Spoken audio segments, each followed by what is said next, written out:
नमस्कार, आप देख रहे हैं एनबी न्यूज और मैं हूं आपके साथ योगेश पांडे। स्वागत है आपका एनबी न्यूज एक्सप्रेस पे। कोरोना काल में तमाम बच्चों ने कोरोना की वजह से अपने माता पिता को खो दिया है। उन बच्चों की मदद के लिए अब केंद्र सरकार आगे आई है। प्रधानमंत्री कार्यालय की तरफ से इस बारे में जानकारी दी गई है। इसमें उन बच्चों के लिए कई तरह की योजनाएं बनाई गई हैं जिसमें उनका भविष्य बेहतर हो सकेगा।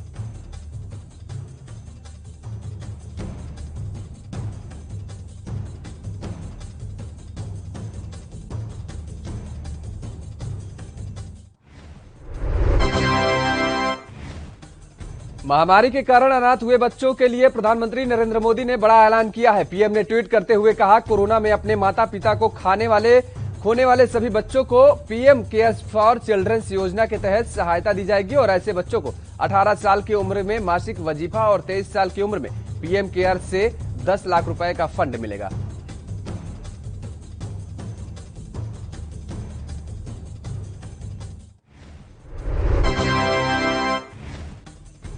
प्रधानमंत्री नरेंद्र मोदी अपने मासिक रेडियो कार्यक्रम मन की बात में अपनी राय रखी और इस दौरान उन्होंने कहा है कि यास तूफान के चलते मारे गए लोगों के परिजनों के प्रति मैं अपनी संवेदना प्रकट करूंगा। उन्होंने कहा कि लोगों ने मजबूती से इस संकट की लड़ाई लड़ी है। पीएम मोदी ने बातचीत में एनडीए सरकार के 7 साल पूरा होने को लेकर के भी चर्चा की।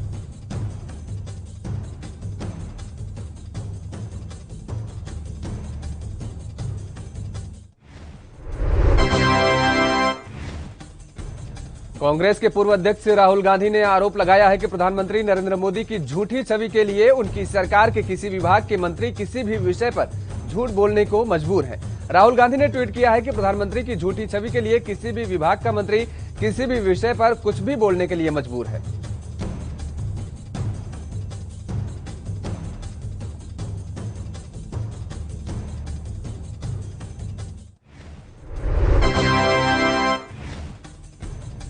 केंद्र में मोदी सरकार के 2.0 के आज 2 साल पूरे हो गए हैं। वहीं अगर 2014 से जोड़े तो केंद्र में मोदी सरकार ने 7 साल पूरे कर लिए हैं और इस मौके पर बीजेपी ने आज के दिन को सेवा दिवस के तौर पर मनाने का निर्णय किया है।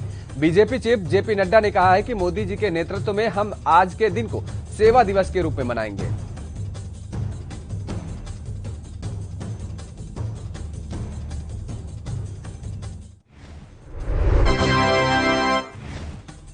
मध्य प्रदेश की राजनीति में हनी ट्रैप का मामला फिर से सुर्खियों में आ गया है। इस बार पूर्व मुख्यमंत्री कमलनाथ के बयान के बाद से बवाल मचा हुआ है और दरअसल कमलनाथ ने हनी ट्रैप से जुड़े एक पेन ड्राइव का जिक्र किया था जिसको लेकर अब कमलनाथ को नोटिस जारी किया गया है। कमलनाथ के बयान पर एसआईटी ने नोटिस जारी किया है और इसके साथ ही एसआईटी ने पेन ड्राइव की मांग भी की है।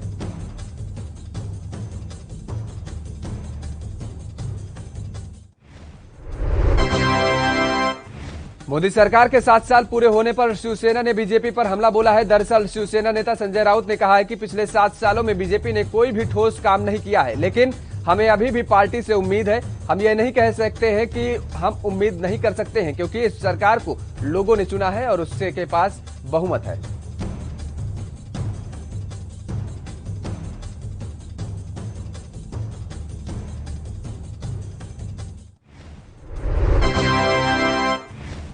राजस्थान के मुख्यमंत्री अशोक गहलोत ने ईंधन की कीमतों में हो रही लगातार वृद्धि और बढ़ोतरी महंगाई को लेकर केंद्र सरकार पर निशाना साधा। उन्होंने कहा है कि प्रधानमंत्री नरेंद्र मोदी के नेतृत्व वाली सरकार कोविड-19 वैश्विक महामारी में पेट्रोल डीजल की कीमतें लगातार बढ़ाकर आमजन को मुश्किल में डाल रही हैं।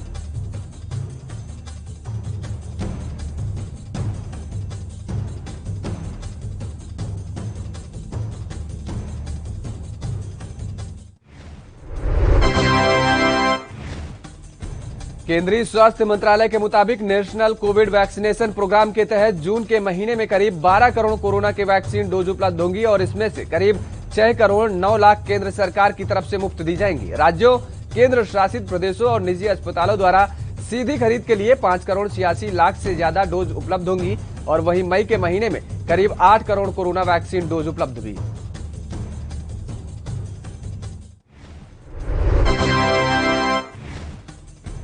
असम के सोनितपुर में भूकंप के हल्के झटके महसूस किए गए हैं। भूकंप की तीव्रता 4.1 बताई गई है। राष्ट्रीय भूकंप विज्ञान केंद्र के मुताबिक यह भूकंप रविवार दोपहर करीब 2:23 पर आया और इससे किसी तरह के जानमाल के नुकसान की फिलहाल कोई खबर नहीं है। गौरतलब है कि मई के महीने में असम में कई बार भूकंप के हल्के झटके महसूस किए गए हैं।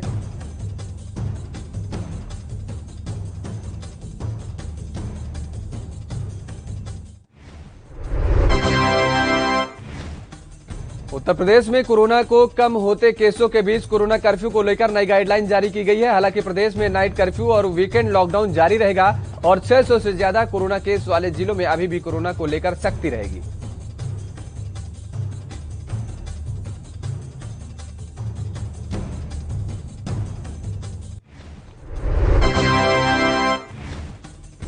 हिंदी पत्रकारिता दिवस के मौके पर यूपी की योगी सरकार ने बड़ी घोषणा की है। योगी सरकार ऐसे पत्रकार जिनका कोरोना काल के दौरान बीमारी से निधन हो गया है, उनके परिजनों को 10 लाख रुपए की आर्थिक सहायता देगी। बता दें कि मुख्यमंत्री योगी आदित्यनाथ के निर्देश पर सूचना विभाग ने पत्रकारों का आंकड़ा जुटा लिया है।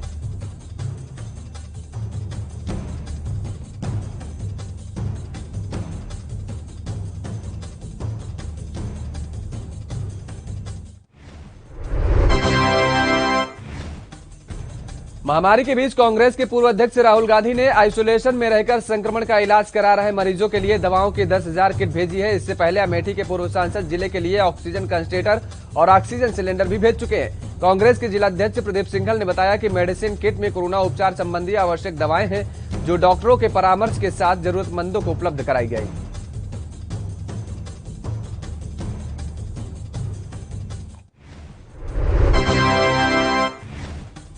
भारत में भी इन दिनों कोरोना के नए मामले घट रहे हैं। अमेरिका और यूरोपीय अर्थव्यवस्था की बात करें तो वहां तो इसका प्रभाव काफी कम हो गया है। अमेरिकी अर्थव्यवस्था के पटरी पर लौटने से वहां पेट्रोलियम ईंधनों की मांग में इजाफा हुआ है और इसी का असर हुआ है कि इस सप्ताह हर कारोबारी दिन में कच्चे तेल की कीमतें चढ़ी हैं।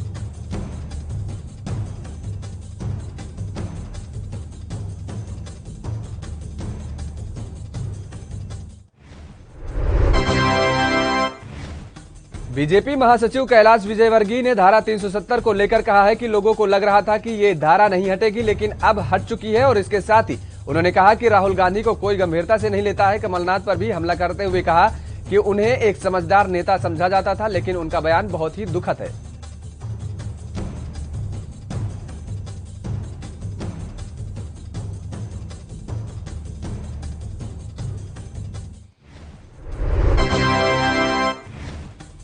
दिल्ली में लगातार दूसरे दिन कोरोना संक्रमण के नए मामले 1000 से कम आए हैं। पिछले 24 घंटों के दौरान संक्रमण का 946 नए मामलों की पुष्टि हुई है और इतने ही वक्त में दिल्ली में 78 मरीजों की मौत हो गई है। इसके अलावा आज दिल्ली में संक्रमण की दर 1.25% पर आ गई है। और बता दें कि शनिवार को दिल्ली में 956 नए कोरोना के केस सामने आए थे और 122 लोगों की मौत हुई थी।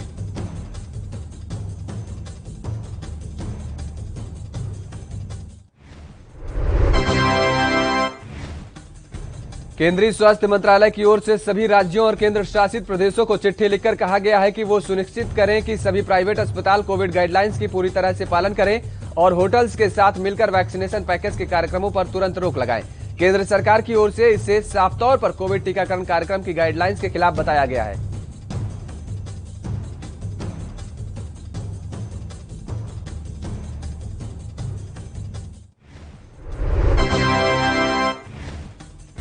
सेना प्रमुख जनरल एम नरवणे ने कहा है कि पिछले 3 महीनों से जम्मू कश्मीर में नियंत्रण रेखा पर भारतीय और पाकिस्तानी सेनाओं के बीच संघर्ष विराम हो और शांति और सुरक्षा से नजरिए को बढ़ावा मिला है, लेकिन संघर्ष विराम का मतलब ये नहीं है कि आतंकवाद के खिलाफ लड़ाई रुक गई है।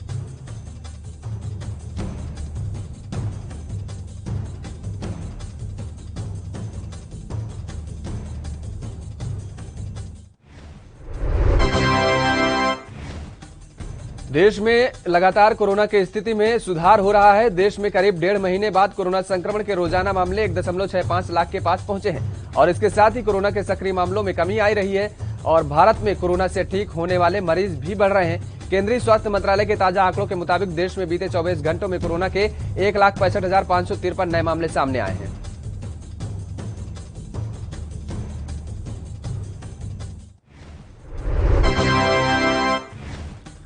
दिल्लीवासियों को बढ़ते तापमान से राहत मिलने की संभावना है। मौसम विभाग ने सोमवार से बुधवार तक बहुत हल्की बारिश या गरज के साथ बारिश की भविष्यवाणी की है।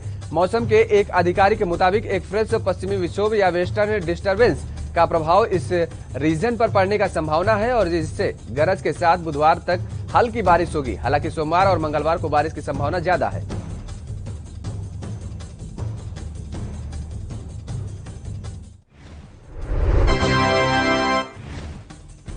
कोरोना के चलते निराश्रित बच्चों के लिए योगी सरकार ने बड़ा कदम उठाया है। ऐसे बच्चों की देखभाल करने वालों को सरकार 4,000 रुपए प्रतिमाह देगी। स्कूल कॉलेजों में पढ़ रहे या व्यावसायिक शिक्षा ले रहे बच्चों को लैपटॉप और टैबलेट दिया जाएगा। बच्चियों की शादी के लिए 1,000 रुपए की राशि दी जाएगी।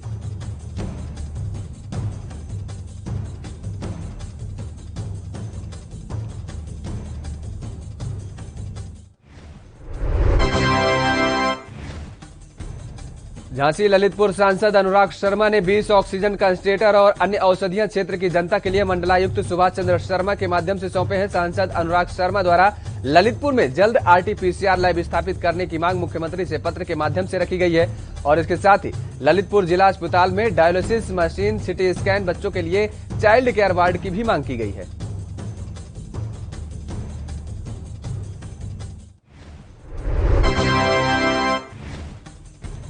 यूपी के गाजियाबाद में समाजवादी पार्टी के महानगर अध्यक्ष राहुल चौधरी ने समाजवादी ऑटो एम्बुलेंस को पार्टी का झंडा दिखाकर रवाना किया। यह सेवा कविनगर, शास्त्री नगर, गोविंदपुरम, संजय नगर, मिसल गढ़ी समेत अन्य क्षेत्रों के कोरोना मरीजों के लिए निःशुल्क सेवा प्रदान करेगी। समाजवादी ऑटो एम्बुलेंस के संचालक और नेतृत्वकर्ता ने कहा कि यह सेवा बढ़ती एम्बुलेंस के लूट से आम आदमी को बचाने में आपदा में अहम योगदान।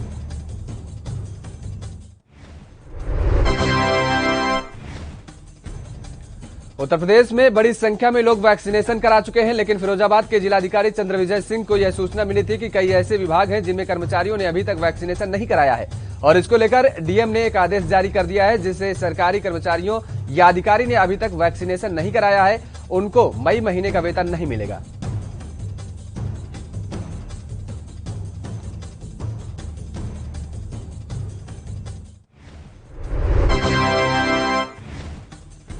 पंजाब के पटियाला की डॉक्टर कॉलोनी में कोरोना काल में मास्क बांटने पहुंचे बीजेपी कार्यकर्ताओं का किसानों ने जमकर विरोध किया। वहीं किसानों के विरोध से बीजेपी कार्यकर्ताओं को पुलिस भी कहीं न कहीं बचाने में जुटी रही। इस दौरान किसानों ने कहा कि ये 2022 चुनावों के लिए स्टंट किए जा रहे हैं। हमने कई बार कहा है कि ये हमारे गांव में नहीं आए हैं और जिसके तहत आज हमने बीजेपी कार्यकर्ताओं का विरोध किया है और पुलिस ने उन्हें बचाया है। फिलहाल रुकते हैं एक छोटे से ब्रेक के लिए। ब्रेक के बाद फौरन हाजिर होते हैं।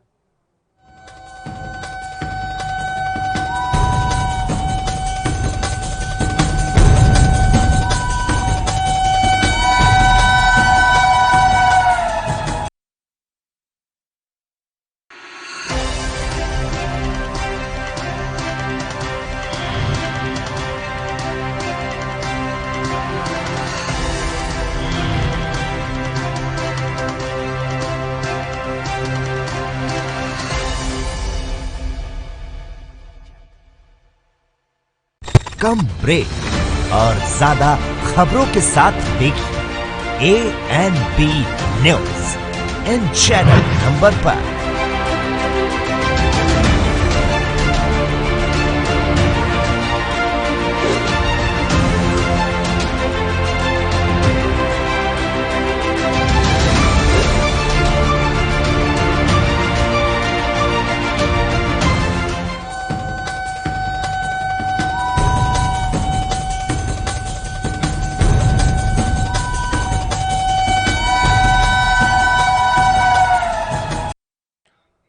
ब्रेक के बाद स्वागत है एनबी न्यूज एक्सप्रेस में। आगे बढ़ेंगे।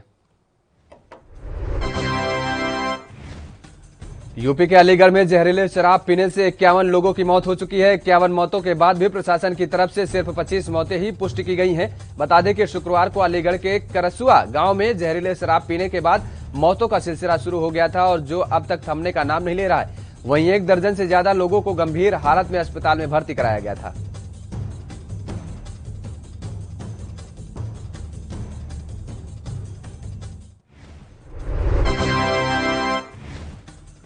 मोदी सरकार के केंद्र में 7 साल पूरे होने पर इसे पूरे देश में सेवा दिवस के रूप में मनाया जा रहा है, जिसके चलते देश भर में मंडल स्तर पर बीजेपी की तरफ से महामारी के इस दौर में जगह जगह फेस मास्क, सैनिटाइजर वितरण किए जा रहे हैं। और इसी कड़ी में हरियाणा के परिवहन मंत्री मूलचंद शर्मा ने बल्लभगढ़ विधानसभा में कई जगह मंडल स्तर पर पहुंचकर लोगों को फेस मास्क, सैनिटाइजर और कोविड गाइडलाइन के पर्चे वितरित किए।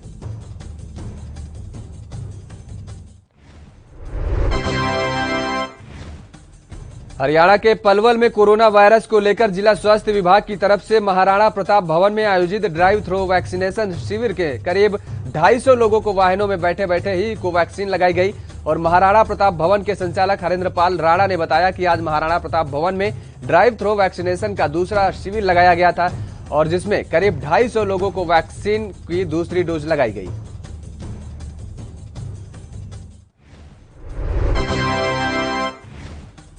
मध्य प्रदेश के रीवा में कोरोना संक्रमित मरीजों की संख्या धीरे धीरे घटती हुई नजर आ रही है, जिसको देखते हुए जिला प्रशासन के द्वारा व्यापारियों और जिला प्रशासनिक अधिकारियों के साथ आपदा प्रबंधन समिति की बैठक ली गई, जिसमें यह निर्णय लिया गया कि जिले में संपूर्ण लॉकडाउन में 50% छूट दी जाएगी। बताया गया कि एक दिन में राइट साइड की दुकानों तो दूसरे दिन में लेफ्ट साइड की दुकानें खोलने पर सहमति बन गई।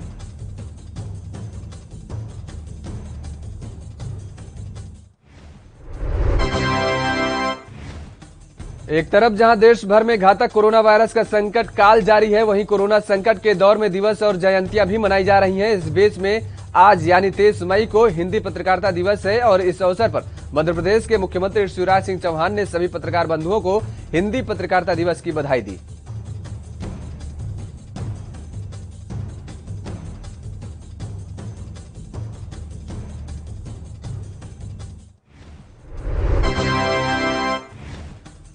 मध्य प्रदेश में एक और बाबू करोड़पति निकला है। उसके घर से 2 करोड़ की राशि, नोट गिनने की मशीन, बड़ी मात्रा में सोना चांदी समेत बैंक खाते और जमीन के दस्तावेज मिले हैं। मामला राजधानी भोपाल का है। क्लर्क किशोर मीणा को सीबीआई के एंटी करप्शन ब्रांच ने 3 अधिकारियों के साथ गिरफ्तार किया था। बता दें कि चारों पर सिक्योरिटी एजेंसी से रिश्वत मांगने और लेने का आरोप था।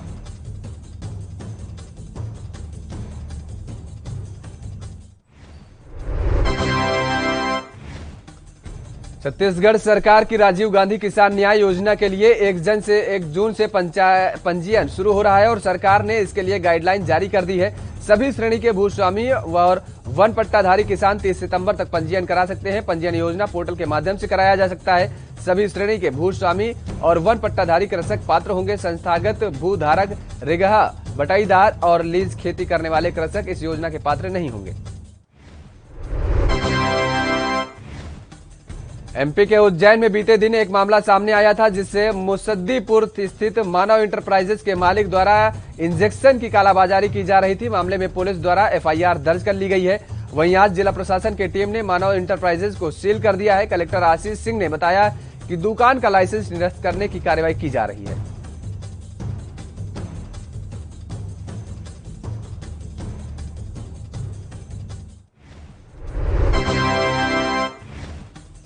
कोरोना काल में कई ऐसे बच्चे हैं जिन्होंने अपने माता पिता को खोया है। ऐसे में असम के सीएम हेमंत बिस्व शर्मा ने कहा है कि सरकार राज्य में कोविड-19 के कारण अनाथ हुए बच्चों की बेहतर शिक्षा और कौशल विकास के लिए देखभाल करने वाला ये अभिभावकों के हर महीने 3,500 रुपए की आर्थिक सहायता उपलब्ध कराएगी। और सीएम ने कहा है कि जिन बच्चों के परिवार में देखभाल करने वाला कोई नहीं है, उन्हें आवासीय विद्यालयों या संस्थानों में भेजा जाएगा और उसका खर्च सरकार उठाएगी।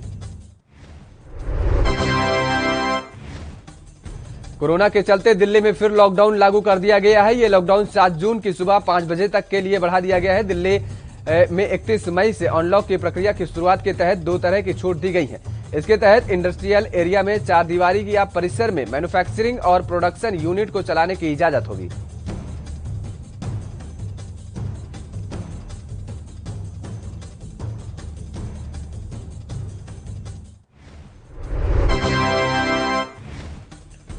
जम्मू कश्मीर में तमाम आतंकवादी मारे जा चुके हैं। जो बचे हैं वो भी भागे भागे फिर रहे हैं। फिर भी आतंकी बीच बीच में कुछ कायराना हरकतें कर देते हैं। ताजा मामला अनंतनाग जिले के सामने आया है, जहां शनिवार की शाम संदिग्ध आतंकवादियों ने 2 स्थानीय युवकों पर अंधाधुंध फायरिंग कर दी और जिसमें वे गंभीर रूप से घायल हो गए हैं, जिसमें से एक की मौत हो गई है, वहीं एक का इलाज के दौरान मौत हुई है।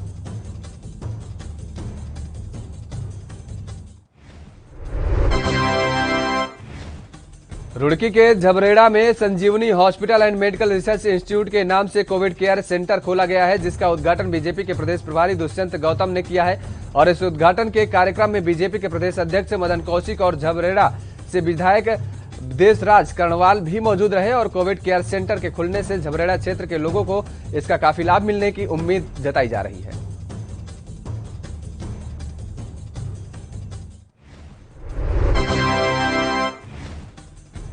जहां एक तरफ पूरा देश कोरोना महामारी से जूझ रहा है, वहीं सितारगंज भी इससे अछूता नहीं है। इसी के मद्देनजर आज गुरुद्वारा सिंह सभा सितारगंज में सिख सेवक जत्था कमेटी के द्वारा निःशुल्क शिविर लगाया गया, जिसमें दर्जनों नागरिकों ने पहुंचकर लाभ उठाया और गुरुद्वारा सिंह सभा में लगे निःशुल्क शिविर में लोगों को निःशुल्क दवाइयों का वितरण किया गया।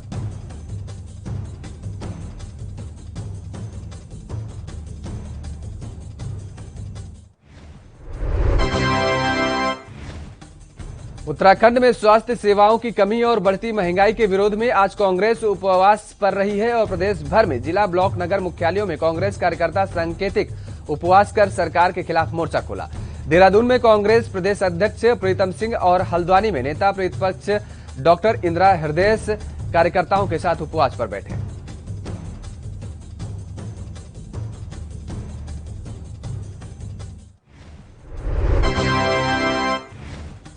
कोरोना महामारी के बीच बच्चों में मल्टी सिस्टम इन्फेल्मिटी सिंड्रोम के मामले बढ़ते जा रहे हैं। एक रिपोर्ट के अनुसार दिल्ली एनसीआर में MICS-C के कुल 170 मामले सामने आए हैं। इनमें से 109 अकेले राजधानी दिल्ली में है और जबकि 68 अन्य केस गुरुग्राम और फरीदाबाद में मिले हैं। हैरानी की बात यह है कि कोरोना को मात देने वाले बच्चों में ये तकलीफ मिल रही है।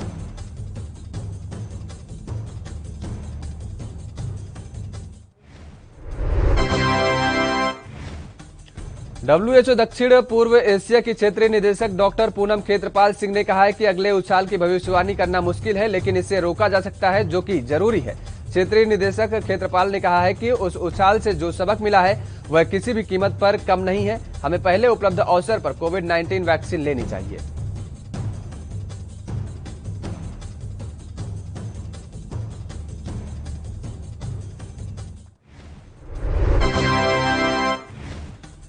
भारत से फरार चल रहे कारोबारी मेहुल चौकसी को जल्द वापस लाया जा सकता है। ऐसी खबर है कि एक भारतीय जेट डोमिनिका पहुंच गया है और इस बात की पुष्टि एंटीगा के प्रधानमंत्री गैस्टन ब्राउनी ने की है। उन्होंने कहा है कि यह जेट डगलस चार्ल्स एयरपोर्ट पर पहुंचा है। चौकसी भी अब डोमिनिका के पुलिस अधिकारियों की हिरासत में है।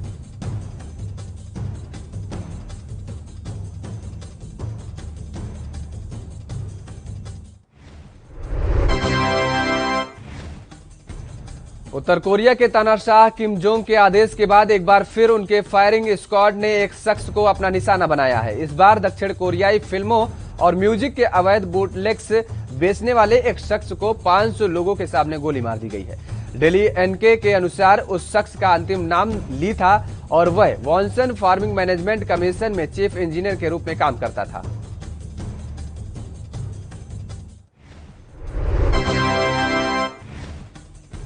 अंतरिक्ष में अपनी मौजूदगी बढ़ाने के लिए चीन लगातार आगे बढ़ रहा है। अब उसके हाथ एक और बड़ी सफलता लग गई है। चीन ने शनिवार को एक मालवाहक अंतरिक्ष यान को सफलतापूर्वक लॉन्च किया है और जो देश के नए अंतरिक्ष स्टेशन तियाने के लिए आपूर्ति और उपकरण लेकर गया है। चीन की अंतरिक्ष एजेंसियों ने घोषणा करते हुए बताया है कि तियानझोउ 2 नामक यान लॉन्ग मार्च 7Y3 रॉकेट के जरिए रवाना हुआ है।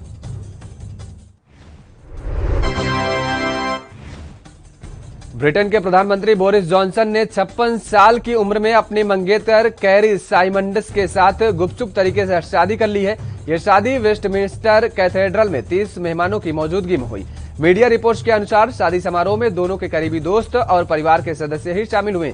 शादी की योजना 6 महीने पहले ही बन गई थी और चर्च के अधिकारी इसकी तैयारी भी कर रहे थे।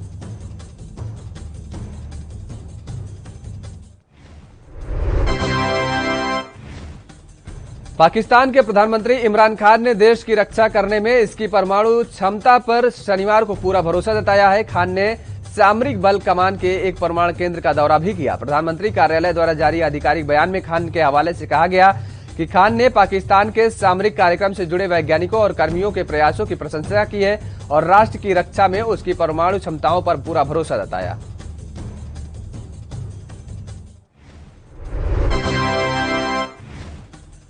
भारतीय रिजर्व बैंक की मॉनेटरी पॉलिसी कमेटी की ओर से हर 2 महीने में एक मीटिंग आयोजित की जाती है, जिसमें इकोनॉमी में सुधार पर चर्चा की जाती है। इस बार यह मीटिंग 4 जून को होगी। कोरोना की दूसरी लहर के चलते अप्रैल और मई के दौरान देश के अलग अलग हिस्सों में लगाई गई सख्त पाबंदियों से भारतीय इकोनॉमी पर असर पड़ा है। ऐसे में सबकी निगाहें MPC की बैठक पर टिकी हुई हैं।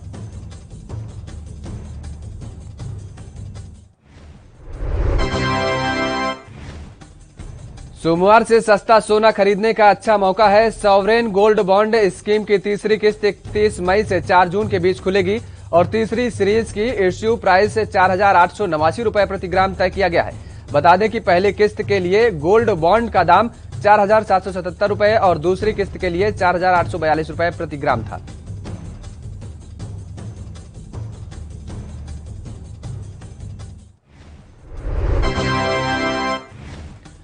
बीसीसीआई ने आईपीएल 2021 के बचे हुए मैचों को संयुक्त अरब अमीरात में आयोजित करने का फैसला किया है और टूर्नामेंट के बचे हुए हिस्से को पूरा करने के लिए बोर्ड सितंबर-अक्टूबर के दिनों को इस्तेमाल करने की कोशिश कर रहा है। हालांकि इस पर अभी तक फैसला नहीं हुआ है, लेकिन इतना तय है कि कुछ खिलाड़ी इस बार टूर्नामेंट में वापसी नहीं कर पाएंगे।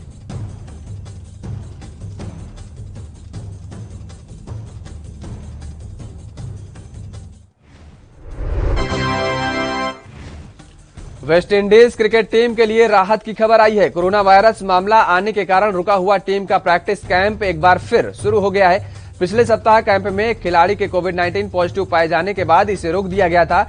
इसके बाद से ही खिलाड़ी क्वारंटीन में थे, जबकि पॉजिटिव पाए गए खिलाड़ी को आइसोलेट कर दिया गया था।